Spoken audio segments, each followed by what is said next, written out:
Perception is everything in photography. The way you convey the mood of a photo shows the viewers what the photo is about. It shows viewers what mood the photo is expressing. But how do you convey this mood in a photo? How do you make your viewers feel the same emotion you are trying to show? Hello and welcome. I'm your host, Jeremiah Hostetler.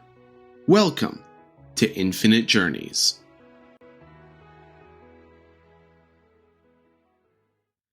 When discussing mood in photography, one can hardly avoid talking about white balance. What is white balance?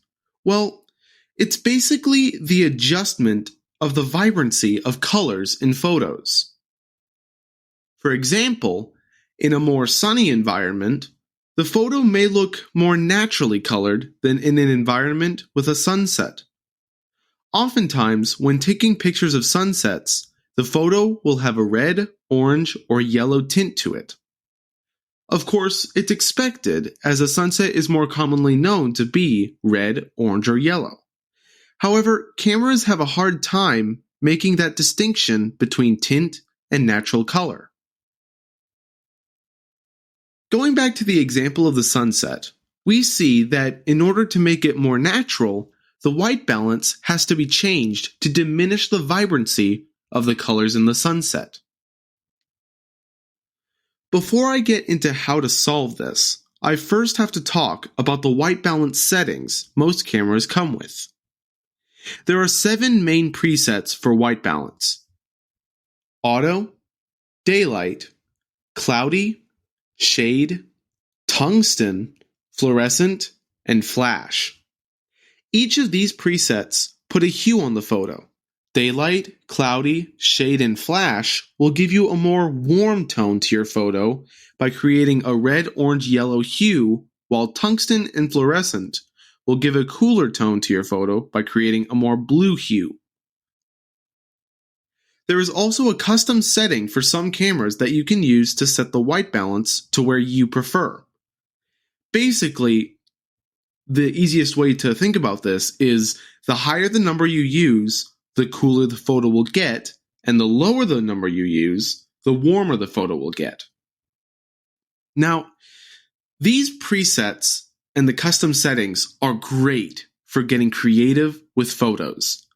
But usually for everyday photography, I usually use the auto setting, which analyzes the scene you are looking at and tries to compensate for the hue it detects. Now, back to the sunset. Let's say that you want the sunset to look more natural, more how you see it in real life. I would recommend using the auto setting. Now, photography isn't about making things look one single way. Show your creativity and experiment with these settings. If you were to use, let's say, the tungsten setting while photographing a red sunset, what do you think would happen? It would make the area around the sunset a cooler hue. With a red sunset, it'll actually create a purple hue. If you use the daylight or shade setting, it'll create a more intense red hue on the sunset. Some people will actually like that kind of look. So it's important to know what you like and experiment with it. Now, how can white balance have anything to do with life? Think about this for a second. In life, we are filled with choices.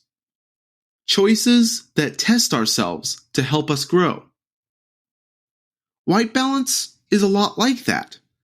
With scenery, you have to make a choice of what you want the photo to look like. In life, you have to make a choice to what you want your life to look like. Again, I'm not saying that any one setting is better to use in certain situations. It's about what you want the photo to convey. In life, you have to make choices that you might have to make choices that make you sad.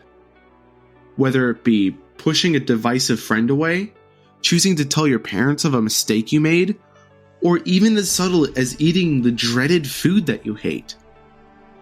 When it comes to photography, white balance is a good way to convey mood. Warmer colors could be associated with more happy moods, while the cooler colors are associated with sadder moods.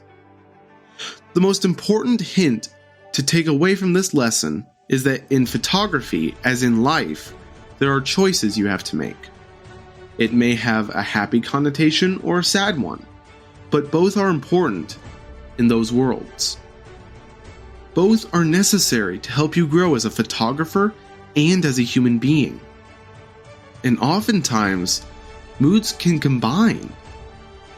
Looking at a photo of a person at a grave during sunset hours, you may feel sad, but you also can feel happy.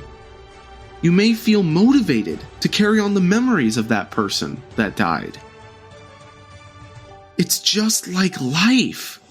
We all go through tough times, and you may only feel sadness, but think more about the bigger picture. Let the sadness lift you up to greater heights as it has never done before. Change your mood, and you will feel better about everything you're going through.